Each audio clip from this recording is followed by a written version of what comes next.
I may, I'd just like to say it's a great honor for me to do this tonight and swear in the new president. I've known Jim for the better part of 20 years, and he's a great leader in his community, but he's a wonderful person. He's going to lead this organization with dignity and grace and carry on the great tradition of the conference. So congratulations. I can tell.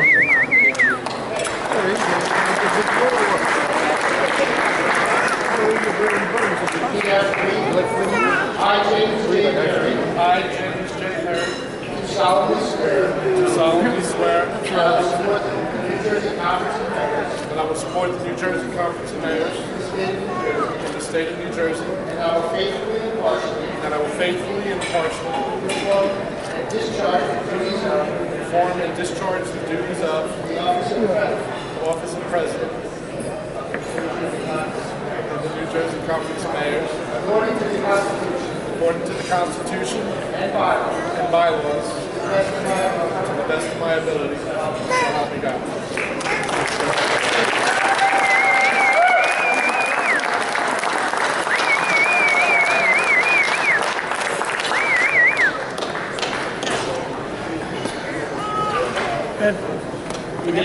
Oh, we lost something there. Get it. It's a visa and a mess. I'll get it for anyone who wants to pick it up. Can you get Dennis just a little bit? I'm in this group. Just down here. Okay. Back a little bit? No, you can move in now. Okay. Okay, good. Here we go. One more. Great, thank you.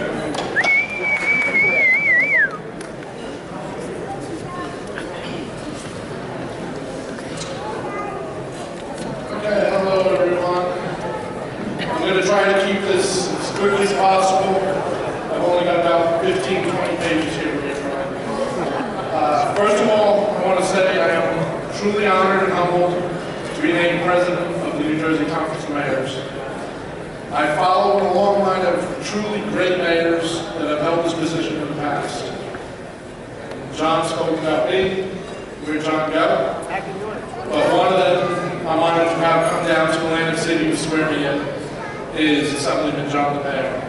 John has been a great leader for his hometown of Hackettstown as mayor, for Warren County as freeholder, and now the state as assemblyman.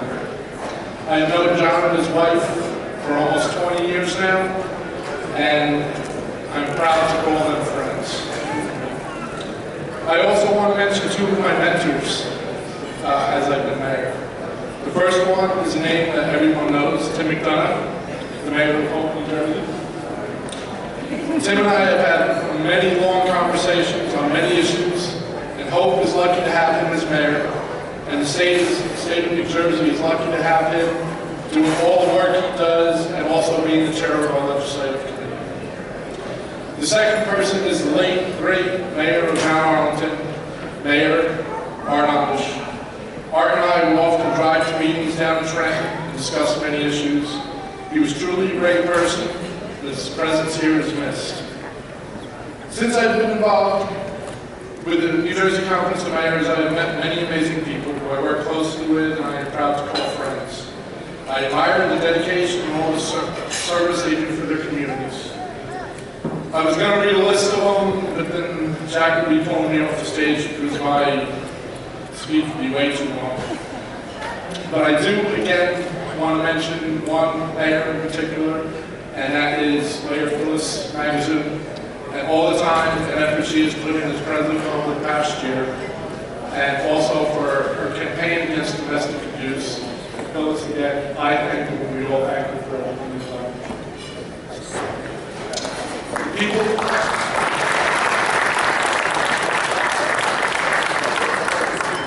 The people I work with here truly care about what goes on in the state from both sides of the aisle. I'm going to stray from what I had written down a little bit to add to what Ray Heck mentioned before about Brian Levine. It's both sides of the aisle, and many of these mayors I don't know if they're Republicans or Democrats, and we never talk about that. It's not something that we care about. It's what's best for the people of New Jersey and what's best for the taxpayers in the community. And it's a pleasure working with these people, and if the state and federal governments could truly learn a lesson from the way the Conference of Mayors works and the way we work to get things done. I also want to thank the staff of the Conference of Mayors, Charlie Pritchard, Benny Horn, somewhere, back over there, Mary Zajac, and of course our Executive Director, Jack Morrissey. These people, along with our great members of the Mayor Emeritus, do a fabulous job behind the scenes day after day, keeping the organization running. The New Jersey Conference of Mayors has tackled many issues over the years, but yet I don't believe as an organization it is as strong as it could and should be. We are a group of 300 plus mayors from across the state, and when we pull together and come out in force, we can get things accomplished. As a group, we should be more active in legislation and standing as one in Trenton to have our voices heard. Yes, we have a few people that do our bidding in Trenton when we stand for or against something. But what we need to do is come out strong in numbers as mayors to fight for our causes and demand our voices in communities be heard on such things as COA, pensions, school funding, energy receipts tax, and the list goes on. There are many issues we all stand together and fight as an organization, and alongside our friends at the leading municipalities, we can bring the fight to Trenton and help steer it in the right direction. I also want to thank my family for being here to see me get sworn in tonight. I'm not going to introduce them all, but however, I do want to mention my beautiful daughter, Alyssa, who I love very much.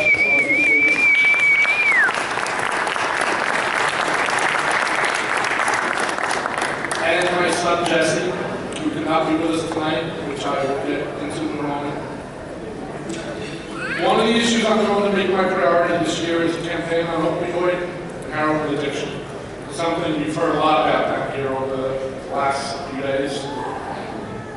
Over the last year, it has become an epidemic throughout the state and this country. Not enough is being done, and there is a terrible stereotype of who these people are.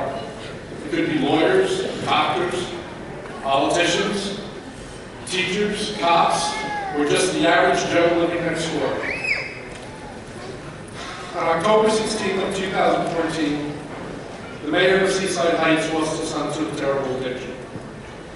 Exactly 1 year later, on October 16th, I got a call to change my life forever, and my family's life forever. My son was found dead in his apartment from a drug overdose. Excuse me, sorry.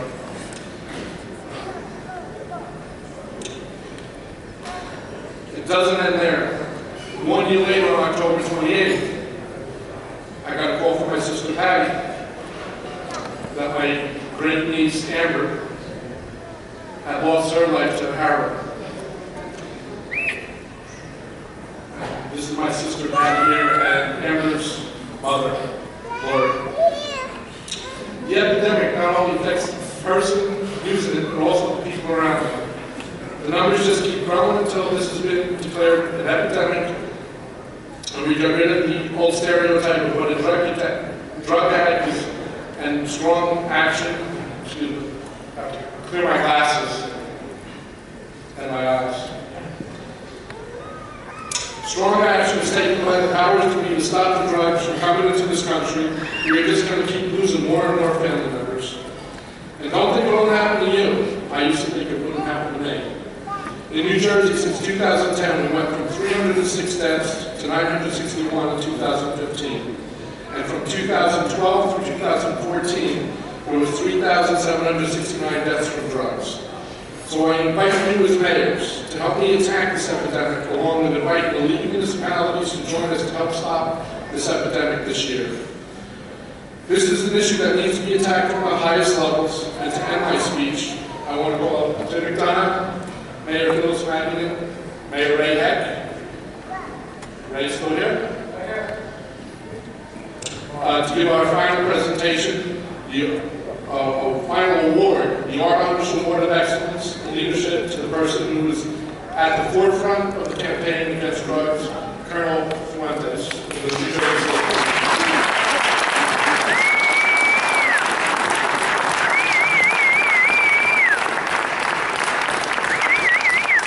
As Colonel Wayne says way up here, just a couple of things. Rick was named the 14th superintendent of the New Jersey State Police back in 2003. He became a trooper in 1978. He was instrumental in putting together the FBI and New Jersey State Police Joint Terrorism Task Force.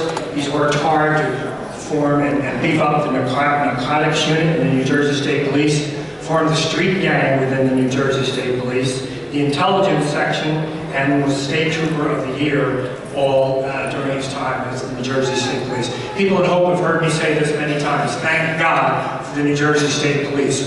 We're this state, we would not be. Yes.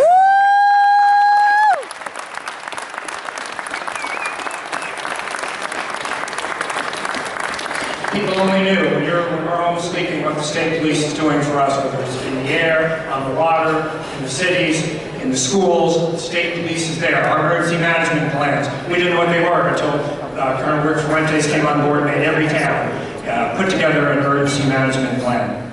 We are very fortunate to have him. There are three things that a leader does.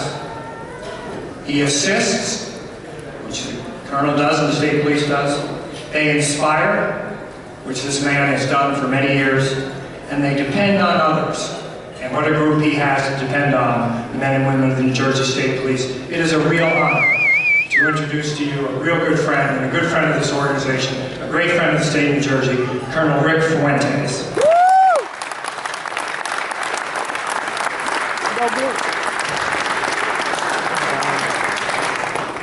Thanks, good evening everybody. Welcome to the Mayor's, and it's good to see you again. I see many of you at various times during the course of the year, hopefully not in a state of emergency, but it seems we get a lot of those. Tim is right on that last count, as every once in a while I get the opportunity to stand at a podium, which is really standing on the shoulders of about 4,000 men and women, troopers, and civilians who make up the state police and do an absolutely tremendous job every year for the residents of this state. And, you know, I listened to Mayor Perry talk, and his story about his son has been mirrored, and is mirrored approximately 1,700 times a year in the state of New Jersey, 50,000 times a year across the United States. Those are the numbers that we're looking at right now. This is, from every angle, an epidemic. I want you to feel some solace that New Jersey, among states, is out in the forefront of doing everything that they possibly can to fight this. We have Governor Christie, who now heads, under President Trump, a national opioid task force. You have the Attorney General, Chris Carino, who has a task force very much aimed at rehabilitation, trying to get people into treatment, trying to curb this addiction, trying to take this addiction away from them before the addiction takes their lives. And when I mention 1,700 people, you have to take another number into consideration, and it's stark. Most police officers and medical responders in the state of New Jersey are armed with Narcan, Naxalone. It wakes you up. It attacks those receptors that the heroin grabs, and it brings you back. And every time you have to use Narcan, that person has overdosed to the extent that they are dying, that they are losing their lives. 6,000 to 8,000 times a year, just in New Jersey, Naxalone is administered. That's 6,000 to 8,000 times a year. People that are brought back from their addiction. They're brought back to life again. But there's a responsibility that the governor has undertaken and the Attorney General, is when you bring these people back, if they have gone down that road of addiction to the extent that they are going to take their own life, then there has to be other options for them, and I don't mean jail. I mean rehabilitation and treatment.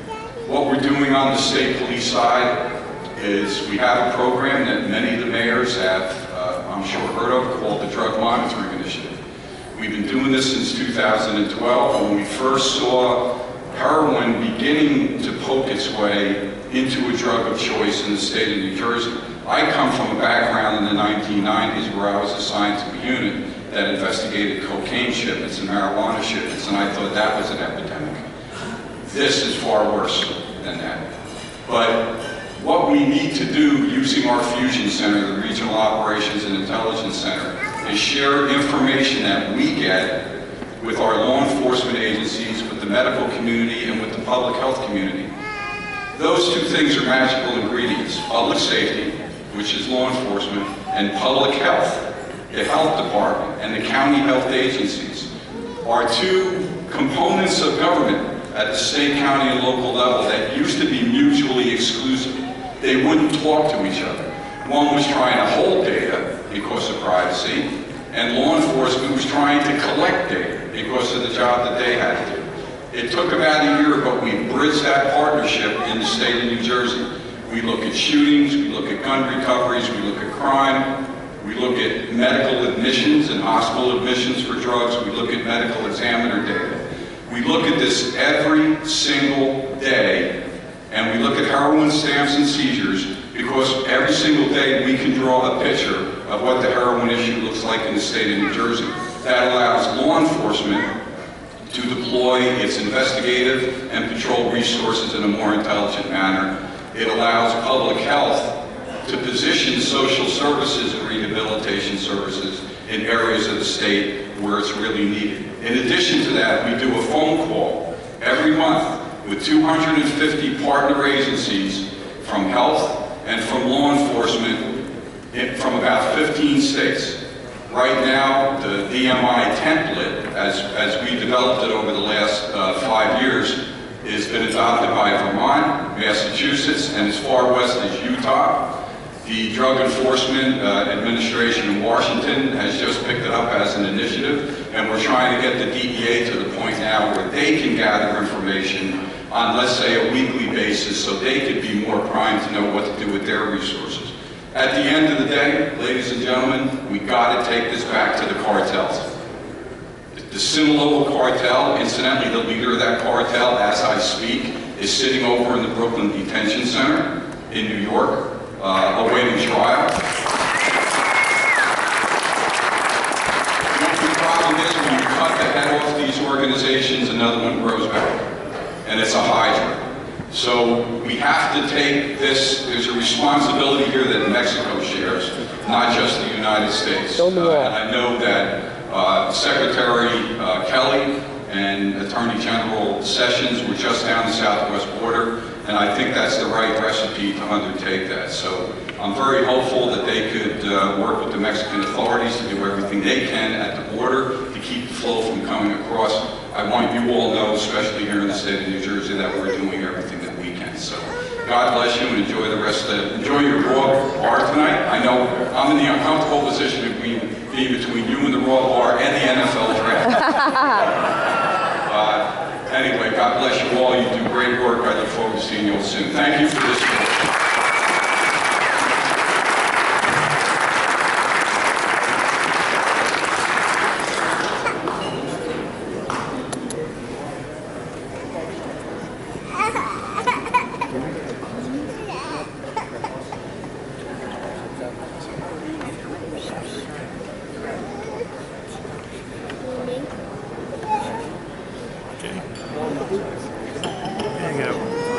Ready? Here we go. Ready? 1, 2, and 3. One more. Let me get one more. Great. Thank you.